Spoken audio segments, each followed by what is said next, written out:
It looks so good.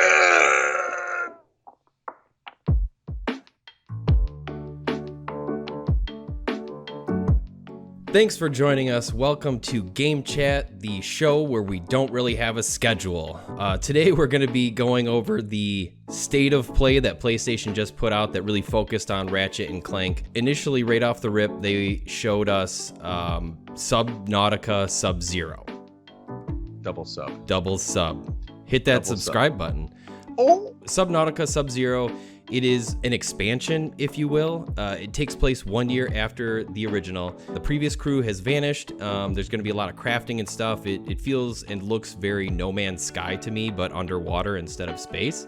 They touted or noted that they were going to be using the DualSense for haptic feedback, and I believe adaptive triggers. I can't remember that specifically. It's going to be on PlayStation 5, running at 4K, targeting 60 on the PS5's performance mode, which I'm assuming they'll kind of downsample, or not downsample, have a slightly lower resolution. Like dynamic resolution or something? That's my guess. Yeah. Which, that's totally fine. Yeah. The other couple of things to note is that if you have a PS4 physical or digital edition, you can upgrade to the PS5 edition at no additional cost, and this comes out on May 14th. Oh, dang. That's like right around the corner. PS4 physical and digital. So they gave away this game as part of the play at home thing. I'm glad I didn't play it because it is a weird mix. Like the title screen and stuff runs at 60, but the actual gameplay doesn't. Yeah, it was very deceiving. I was like, oh, nice. Yeah, and there's sort of some hacks where you can pull up like the command console, and you're supposed to be able to set the target frame rate to 60. I never got it to work. I'm glad I didn't play it though, because now we're gonna have, DualSense integration, which I'm gonna keep touting. That's the most next gen thing that we've seen out of next gen, I guess it's current generation. Love right? the controller. Yeah, it's current gen now, but like, it's next gen. The controller is great. It feels though. next gen. I really think what PlayStation's doing, and anybody that takes advantage of this, is really cool. It kind of just adds another layer of immersion and senses, essentially. Yeah. Surround sound for your hands. Super cool, and PS5 upgrade, no additional cost. That's super awesome. This game does look really neat, and I'm excited to dive into it. Pun intended. Next up on the list, they showed Among Us. There's not really a whole lot to talk about other than it isn't currently on the PlayStation platform in any way, shape, or form, but it is coming at some point in 2021. The cool little nod is that there will be a Ratchet and Clank skin specifically or exclusively for PlayStation, which I think is really neat. Yeah. Speaking of Ratchet and Clank. Ratchet and Clank Rift Apart looks amazing. It looks disturbingly good, like visually, in everything I've seen running up to this, like it's all been snippets, and it's kind of like, oh yeah, that looks good, that looks next gen, or whatever. Like it looks high end. It looks good, but it looks really good. Boy, what they just showed us, which was like 15 minutes of gameplay, and we're going to be showing some here across the screen, and I'll also leave links in the description to the original. But my God, all I can say is this game looks gorgeous and fluid. It looks amazing. Yeah, and just the style, the feel, the humor, like it's just like, it's all up my alley. Like I love that kind of stuff. It looks so good. So I want to go over a couple of bullet points real quick. So this was built from the ground up for PS5, and I think I love that they said that too. Yeah, it's like built from the ground up. This wasn't any previous thing. It's not going to be on PS4. It is a standalone adventure, so the way that they kind of spoke about it, it's like you don't really have to have played another Ratchet and Clank game, and I also don't think that it's going to be tied to anything per se. Like I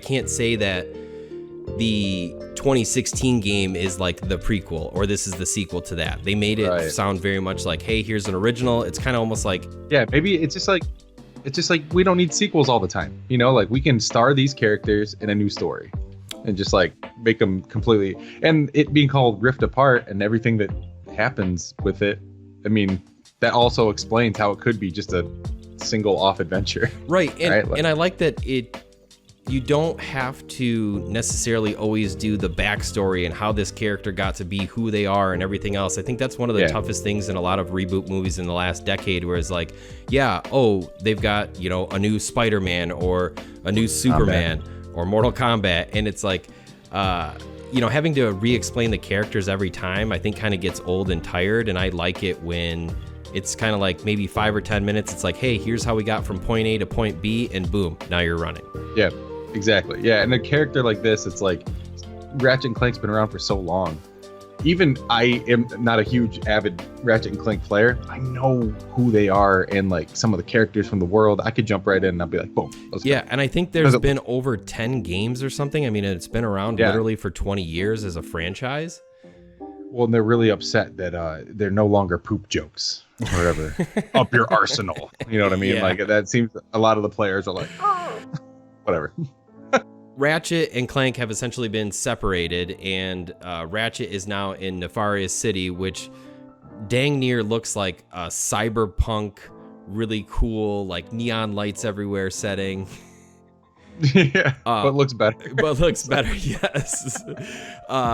And like there was a couple of spots where the world really feels alive. Like it feels very open world where there's cars, jetting around in the air and all sorts of other stuff is happening. And it almost gave me like a feeling of Star Wars a little bit, where it was like, just how space and futuristic it looked and felt. So the worlds are very huge. They feel very alive from everything that I've seen. And a couple of things that were huge is new moves. So they're focused on increased mobility. They got a wall run and a dash, which I'm sure they definitely didn't get from the Spider-Man series.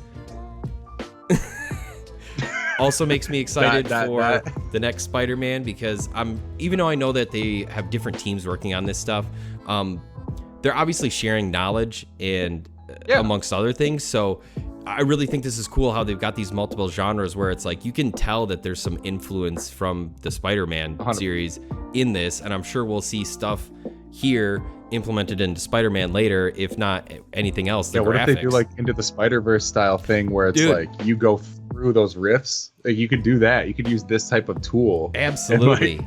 Well, and the instant crazy. loading, so that actually brings me to another great point, Chase, is they really had to mention, near instantaneous loading of levels. And when they're transitioning from like one, area to another, there was a boss fight at one point where it was like, boom, and now they're in a totally different area. This isn't just a small fight. Yeah, mid-fight. This isn't a small instance.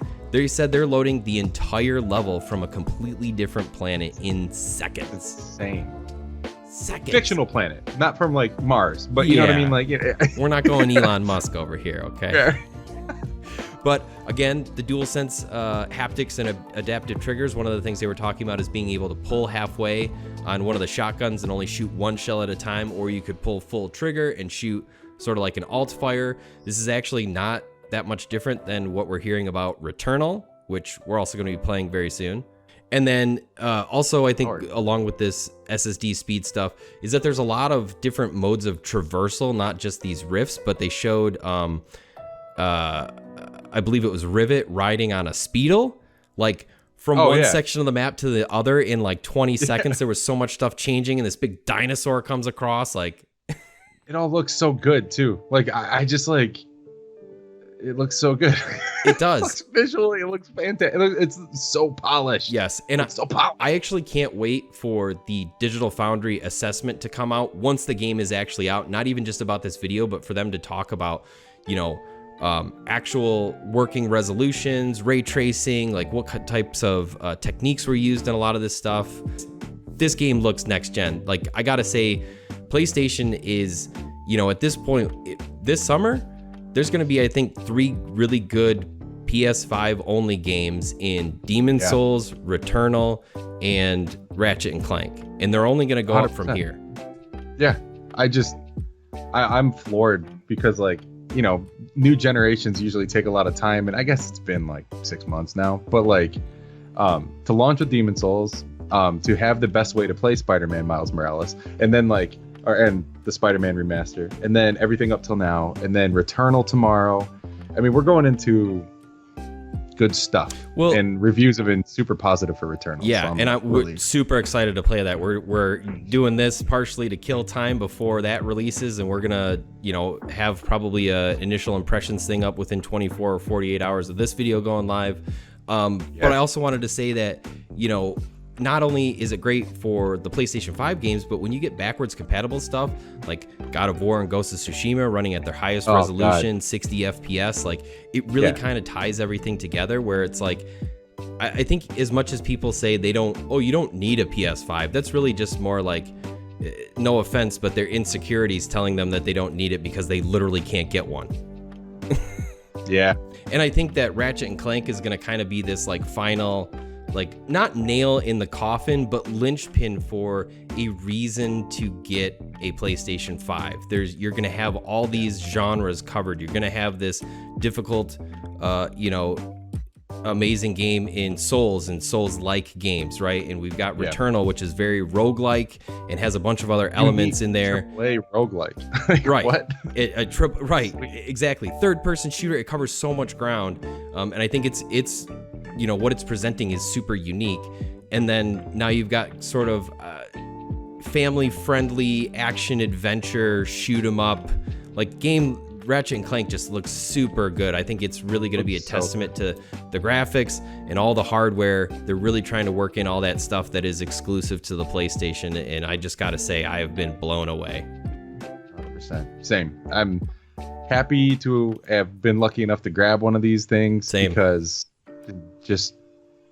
I'm pleased. I'm excited.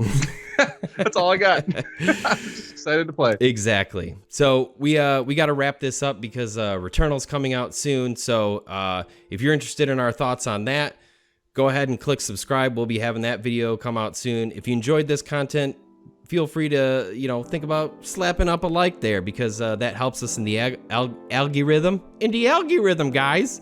The algorithms, get them algorithms, boy. And you know what? Have a great day, and until next time, Game Club out.